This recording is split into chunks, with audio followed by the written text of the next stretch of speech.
আমরা বেরিয়ে পড়েছি আবার বোটে যাওয়ার উদ্দেশ্যে। এবার আজকে আমরা যাব অন্য একটা জায়গায়। ভিডিও দেখতে থাকো বন্ধুরা। আর আমাদের সঙ্গে অনেকেই রয়েছে। এই দেখো সবাই যাচ্ছি আমরা। আর এই দেখো নদীর পাড় ধরেও যা লাগছে না, ঠান্ডা হাওয়া, দারুণ সুন্দর পরিবেশ। আর ওই যে দূরে আমাদের বোট দাঁড়িয়ে আছে। তো চলো যা।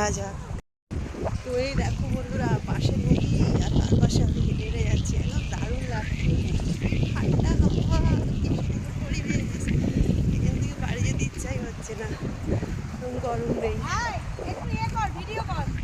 দারুণ লাগছে না? এই মানুষগুলো কিভাবে থাকে। ও মা, কাঁকড়া তো। আমরা কি করে নিয়ে যাবো? আমাদের বাড়ি তো অনেক দূরে। না আমরা এখন একদিন থাকবো। আমরা আজকে যদি যেতাম তাহলে তো নাই তোমার কাঁকড়া, একদম টাটকা কাঁকড়া। এরা কিভাবে থাকে বলো? বৃষ্টি যখন হয়, ধরো নদীর পাড় যদি ভেঙে যায় কি অবস্থা হয় তখন।